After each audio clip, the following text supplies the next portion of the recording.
शिवसेना उद्धव ठाकरे पक्षाचे खासदार संजय राऊत यांनी शरद पवार यांची भेट घेतली आहे।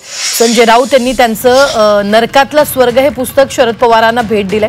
राऊतांच्या नरकातला स्वर्ग या पुस्तकाचं 17 मे ला प्रकाशन होणार असून या सोहळ्याला शरद पवार उपस्थित राहणार आहेत। दरम्यान संजय राऊत आणि शरद पवार यांच्या भेटीवर सामाजिक न्याय मंत्री संजय शिरसाट यांनी जोरदार टीका केली आहे। संजय राऊतने पवार साहेबांनी पुस्तक दिलं त्याचा दोन अर्थ निघू शकतात की साहेब तुम्ही जेलमध्ये जा तुम्हाला नरकातला स्वर्ग दिसेल एक, किंवा संजय राऊत ज्या 3 महिने जेलमध्ये राहून जे त्याने स्वर्ग पाहिलेलं आहे त्यांची इच्छा प्रबळ झाली असावी आणि मला वाटतं सरकारने याची गंभीर दखल घेतली पाहिजे। संजय राऊत सारख्या माणसाला स्वर्ग पाहण्याची इच्छा आहे, त्यांना पुन्हा एकदा जेलमध्ये पाठवलं पाहिजे आणि तिथंच त्यांना आणखीन एखादं पुस्तक लिहिण्याची सुबुद्धी पुन्हा सुचेल।